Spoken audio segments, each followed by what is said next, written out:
So who are we? SnapStream is a software company based in Houston, Texas.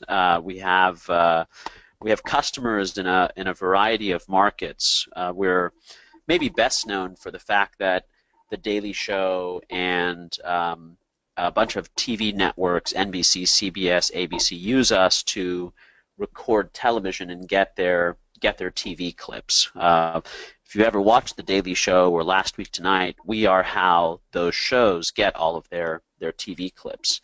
So we've been providing TV technology and DVR technology for businesses for a long time.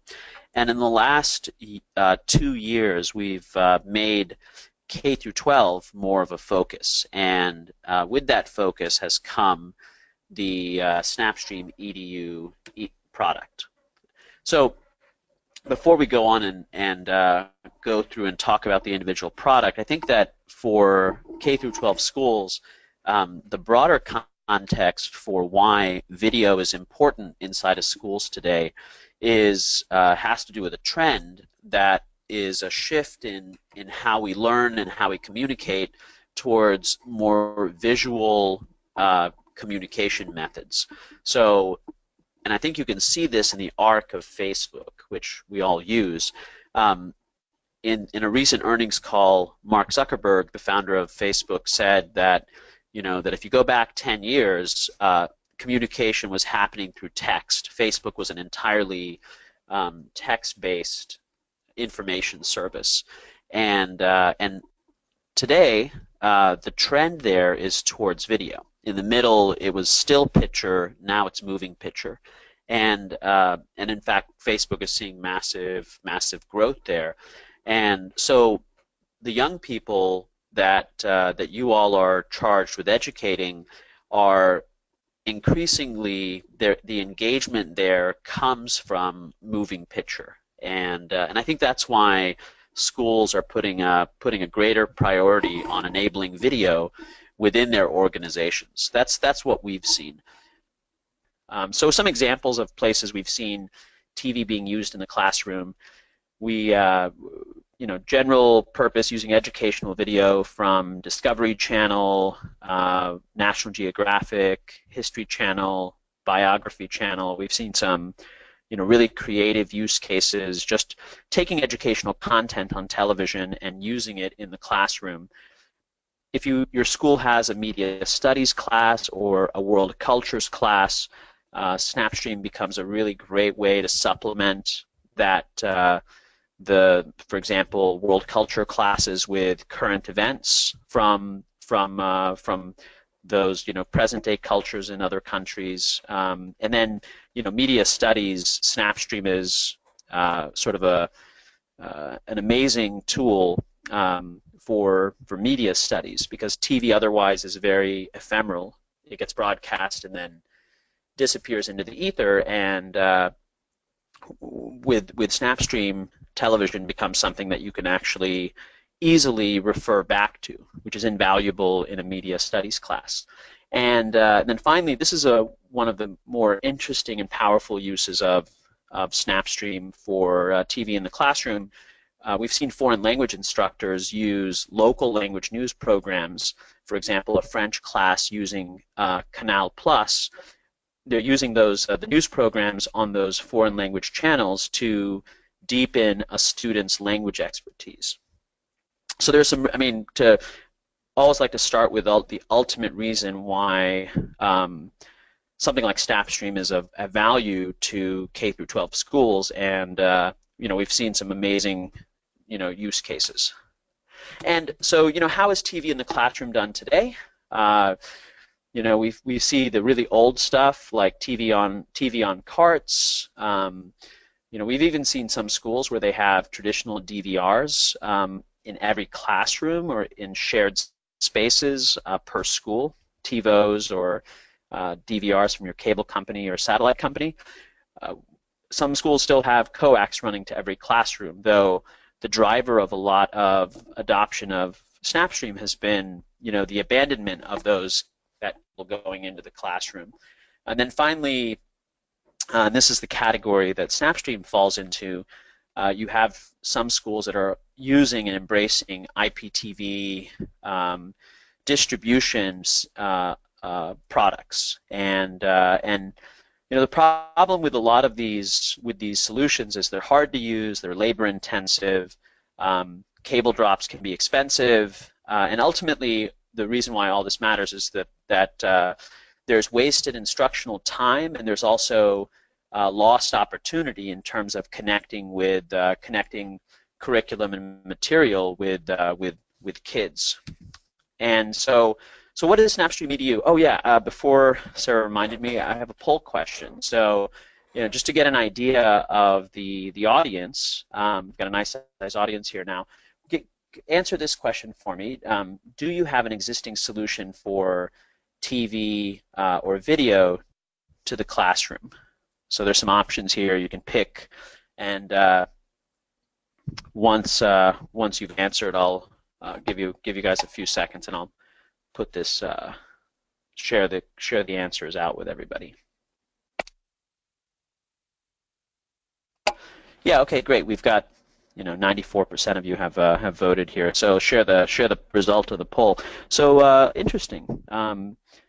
You know, nobody using existing IPTV appliances, from what I can tell, unless some of those may be in the other category. And then you know, so like and then about half of you don't have any kind of existing solution in place, and a fair number of you use coax cable. Interesting. Very good.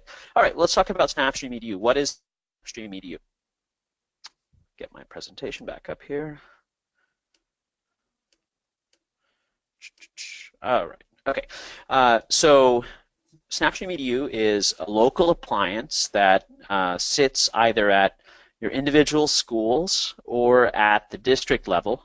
So there are two different products, actually, slight variations in price and also in the configuration. But you know, the way that it works is you take the SnapStream appliance, SnapStream Edu appliance, and it gets connected to your video sources.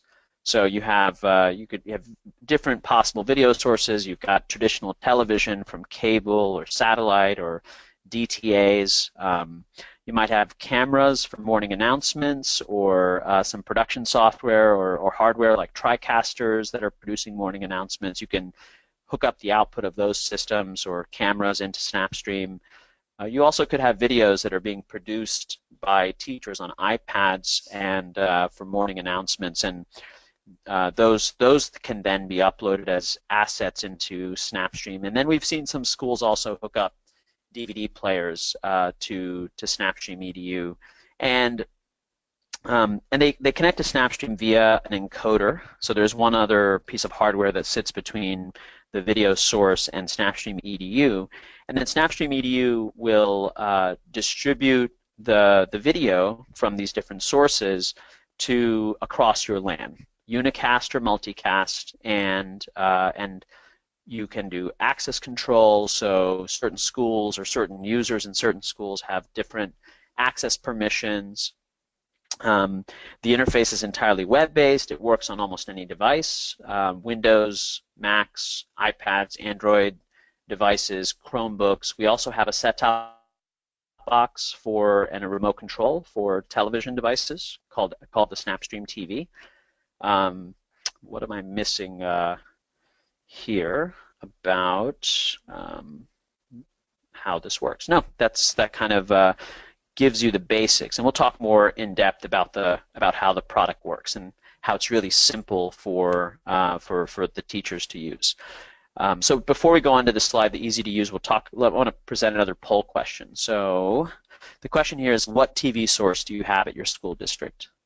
So maybe you don't have a TV source, you've got the last option for that, but do you have digital cable? Do you have cable with DTAs? Those are the less expensive digital to analog converters. Do you have some sort of a satellite TV service? We know that we've seen that a lot of the free cable to the classroom that cable companies used to do has declined, and if they give anything, they'll give a couple of DTAs per school or per district.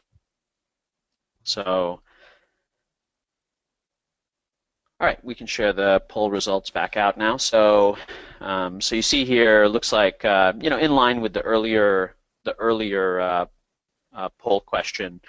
Quite a few of you just don't have a TV source, just as you don't have a TV distribution system. And maybe that's because we have more people on the webinar that are interested in the morning announcement side of things. We've definitely seen that to be the case for some of our customers. So in fact, I've got another poll question about that. So okay, let's go back into the presentation. So you know, a few things I'll talk about with respect in the product. So SnapStream Edu is really easy to use. As a company, our roots are as a consumer product. So usability and user experience are still very much a part of our design process. It's when we build our product, it's as much about what we don't put in the product as it is about what we do put in the product. And hopefully you'll see this when we do the product demonstration. The case in point, the program guide in SnapStream is the heart of the user experience. Your teachers and possibly your students would use the SnapStream program guide to choose what they're going to watch, whether it's a broadcast TV channel or a live morning announcements channel. You can see in our little mock-up of a setup here, you've got morning announcements on that first channel. So being easy to use is a key part of our product. You can distribute live and recorded TV to all of your users, and again, you click on something in the program guide to watch it live. If you want to watch something that's recorded, there's another screen called the library. That's probably the second most important screen in the software, or first, depending on your usage. But you basically just choose from a list of recorded programs, either, again, in-house produced content or television content. And as I mentioned before, it works on any PC, Mac, iPad, iPhone. The interface is designed really well for those mobile devices. Works on Chromebooks, Android phones, smart boards, and then I'll touch on this, but we also have the SnapStream TV set-top box, which extends the whole experience with a $200 set-top box remote control HDMI output device. So let's do a quick poll here. And we're always interested in understanding what client devices people have in their schools. Check all that apply. Spoiler alert here. What I've seen typically is that schools have a little bit of all of these things. So jump in and give us an idea of what are the predominant devices in your school. PCs, Macs, iPads, Chromebooks. We've seen Chromebooks be really popular. That's why we made that a priority to make SnapStream work on Chromebooks. So good. We've got almost everybody replying here. Yeah. So as I mentioned, is almost always the case. Almost every school has PCs, Macs, and Chromebooks in their environment, and that's not surprising at all. Some Android tablets and phones, those have not been as popular. I know I'm on the technology board of a small school that started out with a lot of the Nexus tablet devices, Android Nexus tablet devices, but has kind of phased those out in favor of Chromebooks. They're really not that much. Chromebooks aren't that much more expensive, and you can get a lot more done on a Chromebook. So while the Nexus devices are cool, they're nice, the tablet devices, the Chromebooks, are a lot more useful. Anyway, so that's great. Good information. Switching back over to the presentation. Live and recorded TV. You can take any moment of either of television, and you can create a clip of it, and then you can take that clip and pull it into Google Slides, PowerPoint, Blackboard. Everything is MP4, so very industry standard. Really easy to create a clip. Brian will show that to you. It's also really easy to configure and run your morning announcements through SnapStream. You simply turn on your camera, you click record now, and you're live. We are live if multicasting, if that's the way you have SnapStream set up, or unicasting, if that's the way you have it set up. And there's a designated channel in the program guide for morning announcements. And anything that you live broadcast can also be set up to be recorded, so that anybody who wasn't able to see the broadcast when it was broadcast live can watch it recorded after the fact.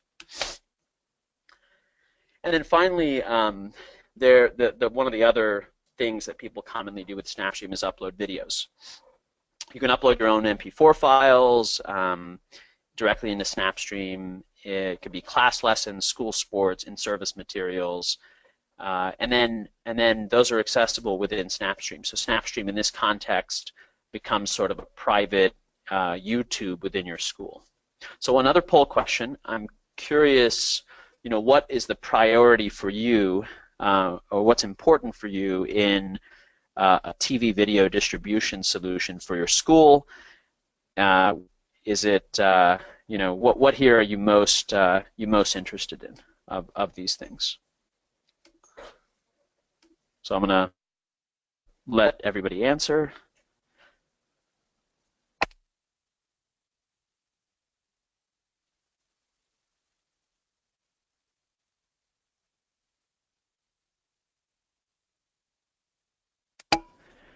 All right, this is great. So share the result of the poll.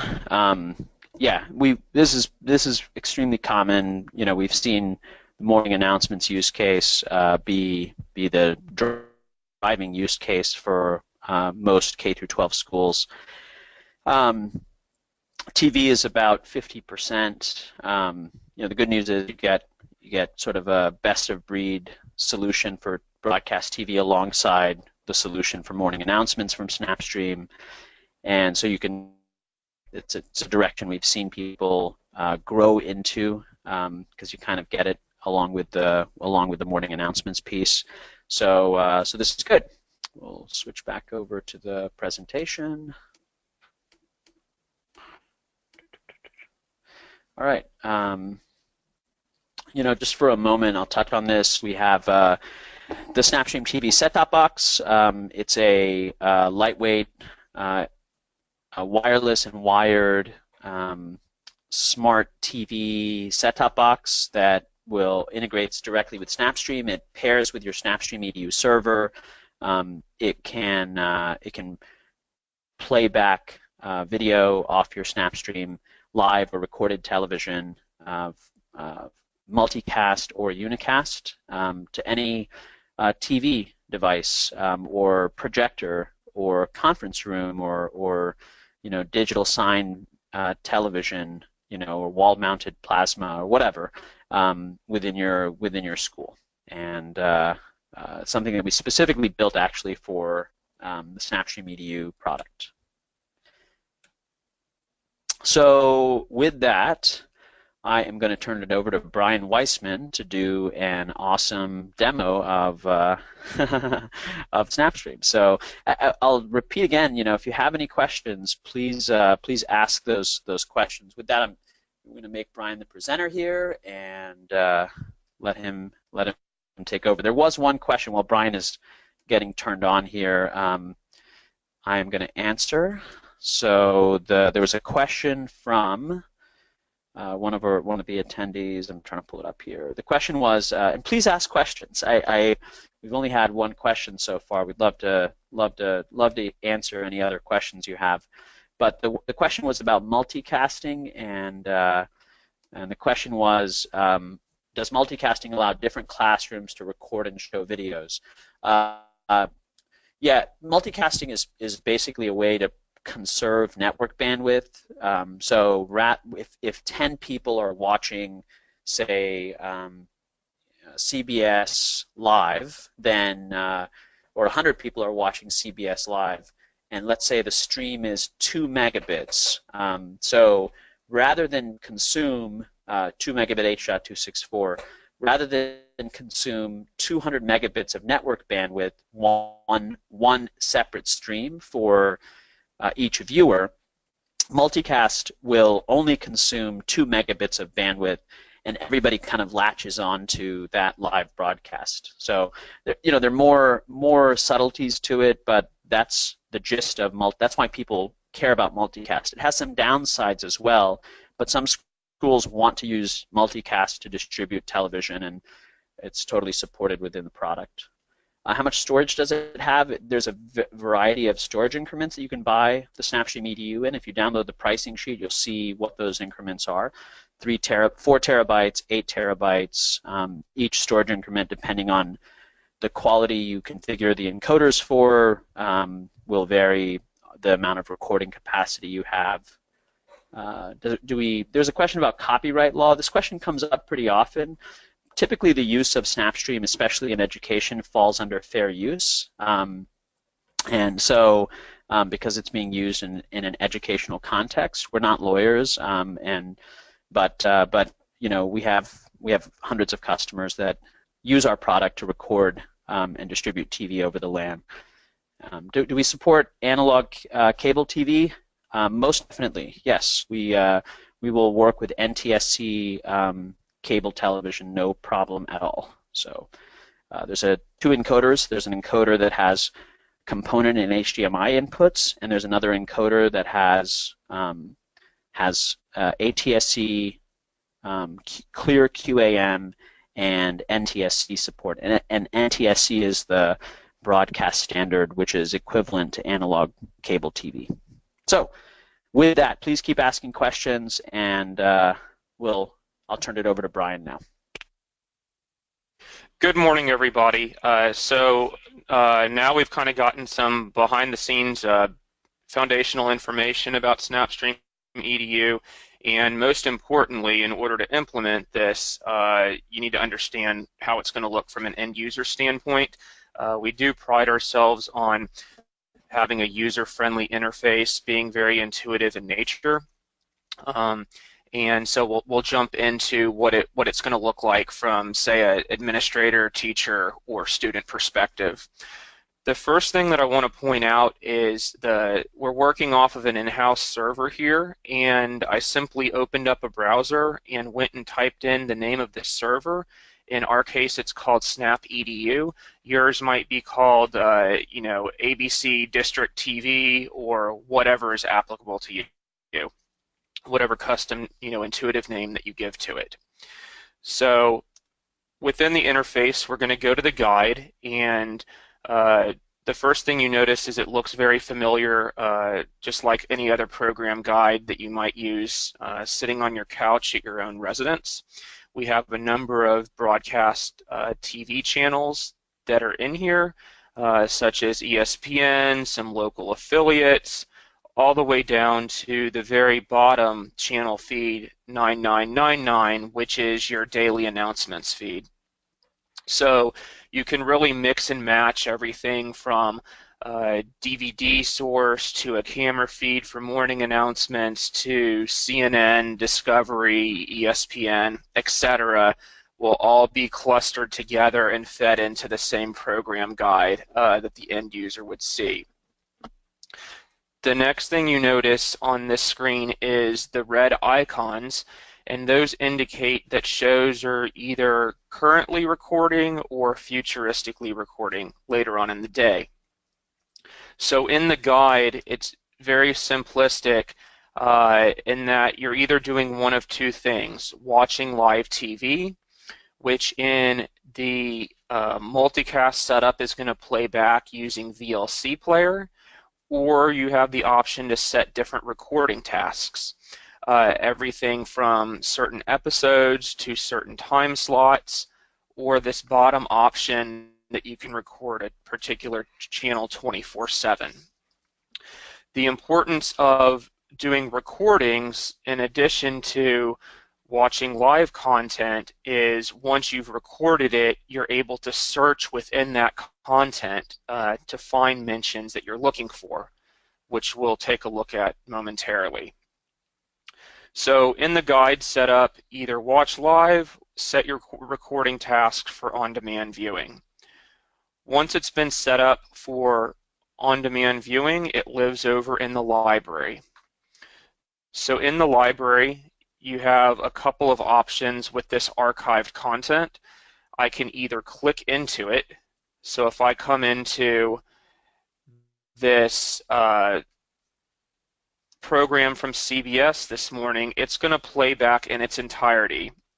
So this was a 2-hour show, and it's starting from 7 a.m. and it's going to play all the way through, just like in any DVR show that you would normally record.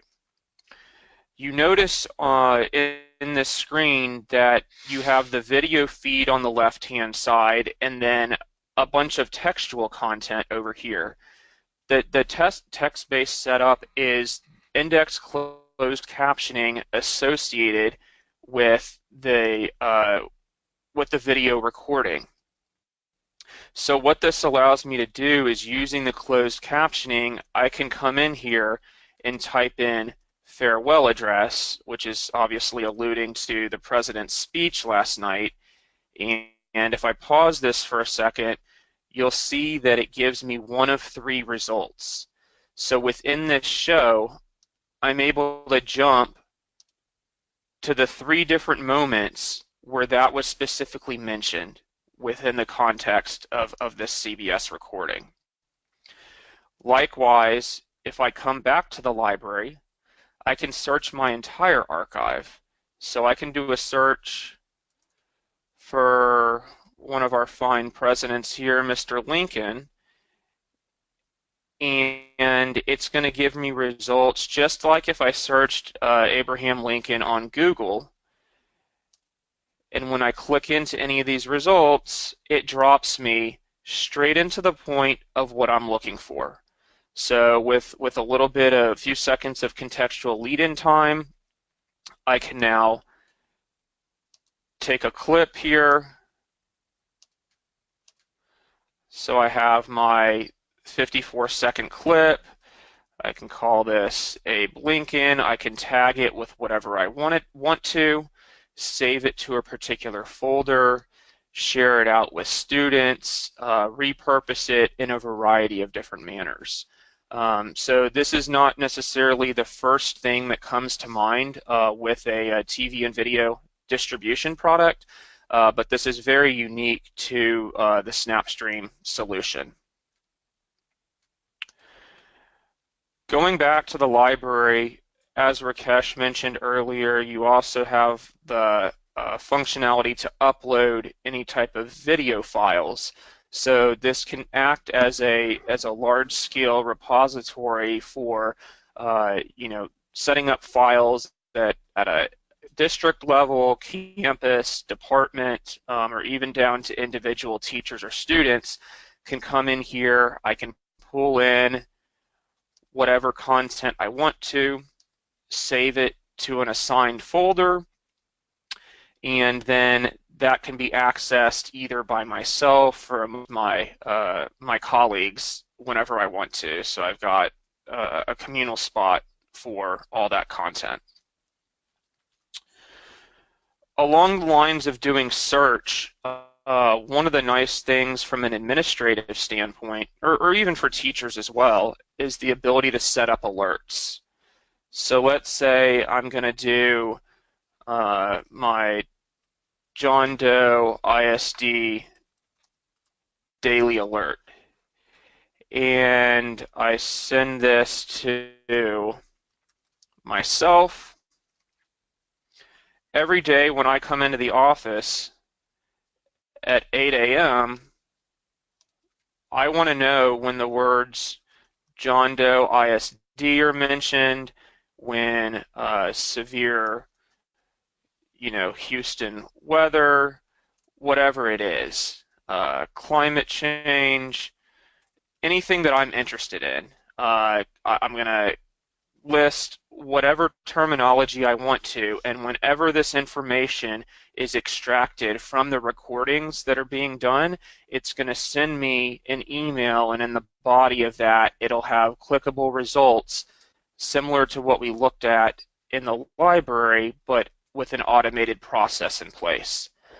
So this comes in very handy with your PR and communication staff, to be notified about emergencies, just to be alerted when different stuff is being mentioned about your organization. That it's a very nice media monitoring tool that's kind of layered on top of the rest of the functionality. Over in the admin section, I want to draw your attention to a couple of things here. Number one is security and integration with the other platforms that you're using are obviously important. We do work with Active Directory, so you can seamlessly set up all your permissions based off of things that you already have in place. If we come over to groups here, you notice a number of different subgroups. So obviously administrators, we have almost all the functionality turned on for that group because maybe you want to give them more comprehensive abilities within the system than you do for a more basic user. Versus a live TV viewer, you can see that most of this stuff is turned off, so they might not have the ability to delete shows or export things to certain places. It's more of just a viewing capability. And to give you a visual of what that looks like, you can kind of see that I've got 6 different tabs up here. If I go into the library, or to the guide, I'm sorry, it gives me these different options of recording things. I'm going to sign out and sign back in as if I'm a teacher or a student. And now I only have the guide and the library. And when I click into the guide, if I go in to here, it only gives me these watch capabilities. So you can really customize the interface and the actionable items to any way you see fit within the organization. Not to mention, you can also, if morning announcements are part of your solution, you can customize what is seen based on a campus by campus basis.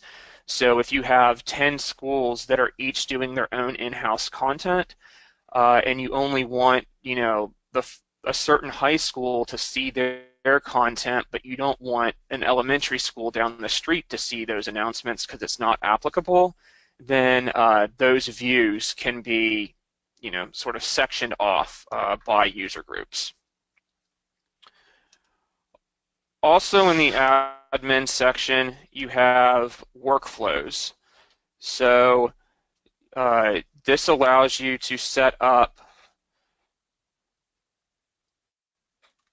a certain workflow and stack actionable items on top of those. So when a recording is finished or a clip is created, you can come in here and say that you want it to be deleted after a certain period of time, that you want to export it to a certain destination.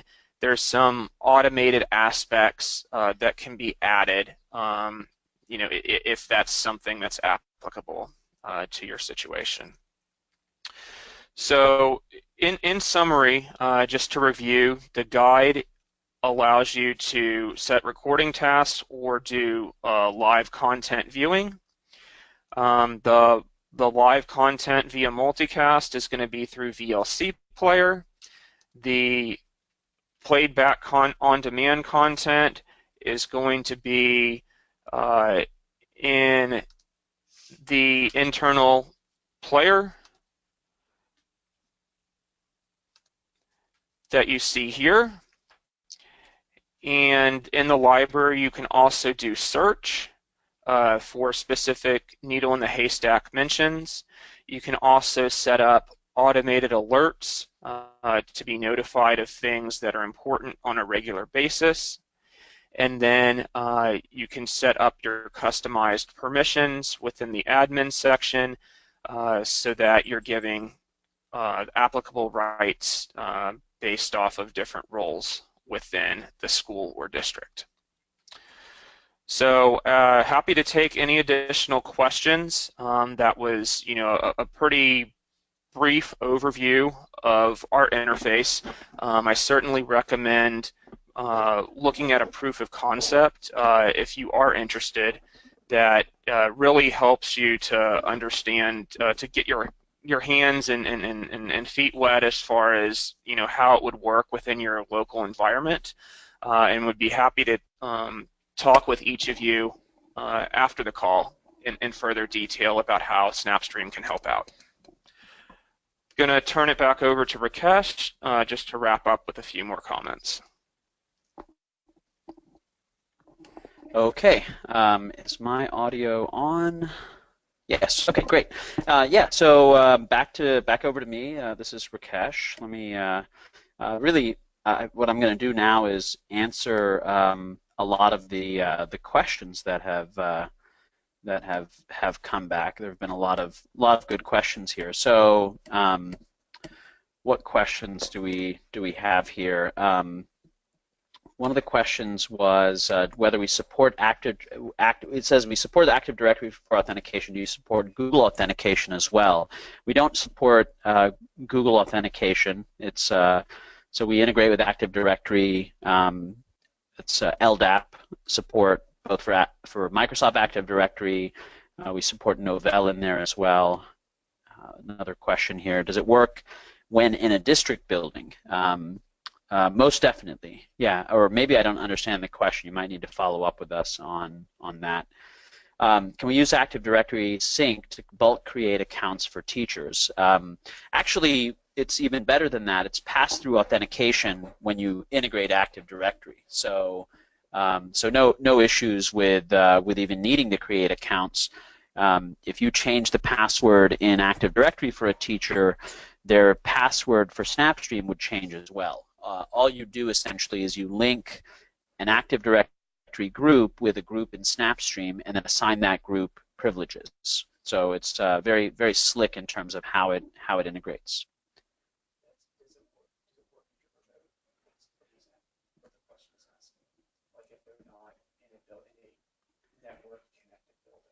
So the question about does it work in a district building? Will it work when they're not connected? Like, does it do a store and forward? It'll work in the independent building as long as you have your own TV feeds there, but it doesn't cache the recordings made at the central server to servers on the edge, if that's what you mean in your question. So I guess the answer to your question might be yes, and it might be no, depending on the details. Let's see. Does a user have access or a link to the guide, or can recorded content be pushed to devices at determined times? In other words, can morning announcements start playing in classrooms in a hands-off way? So short answer is right now the answer is no. I mentioned the SnapStream TV set-top box. The SnapStream TV set-top box has HDMI CEC. For those of you that aren't technical, that's basically the ability for the set-top box to turn on your televisions and also to control basic things like video source and volume. And we're adding control so you can centrally manage these set-top boxes and say, look, these 10 set-top boxes, I want them to automatically turn on and play this thing or change to this channel. So that's probably coming in the next 3 months. That's in our next stack of things to do. Yeah, so there's a question about, hey, we don't have TVs anymore, but we're getting Promethean boards next year. Will this be compatible? The answer is yes.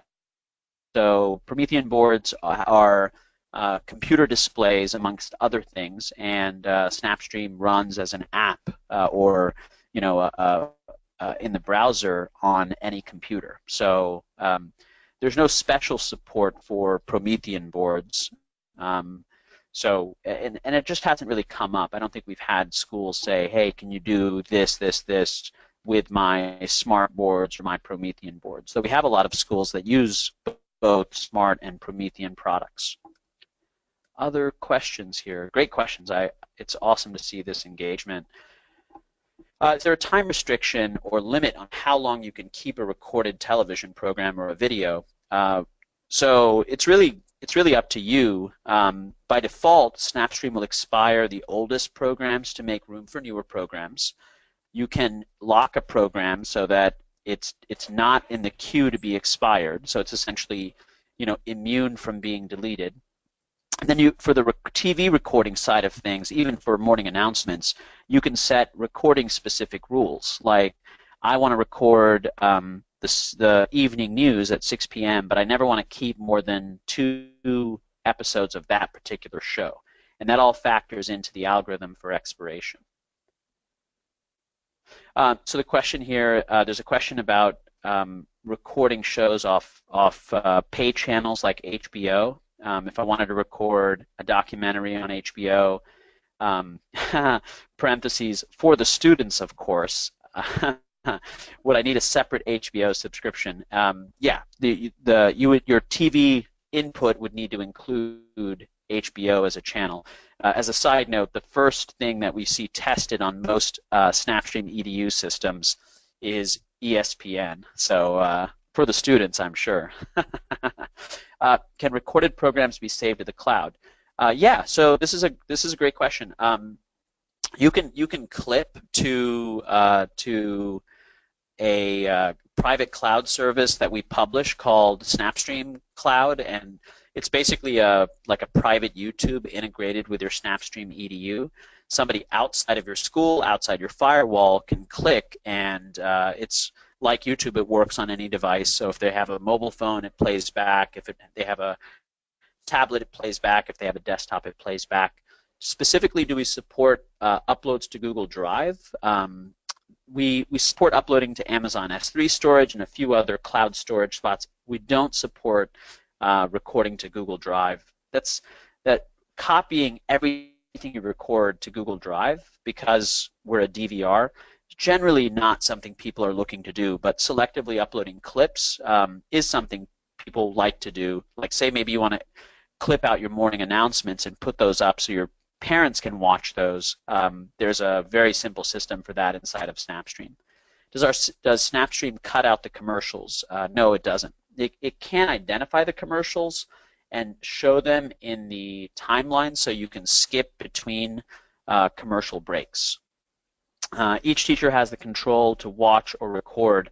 Yeah, so as administrators, you decide the privileges on your SnapStream and what each group has access to do or not to do, and then the access that the teachers have proceeds from there. So if you choose as administrators to give your teachers the ability to schedule recordings, they'll have the ability to click on the program guide and click record, and they'll either see the record option or they won't see the record option, depending on whether they have that permission. Can we program for channels to change at certain times? For example, switch to live channel at 8 a.m.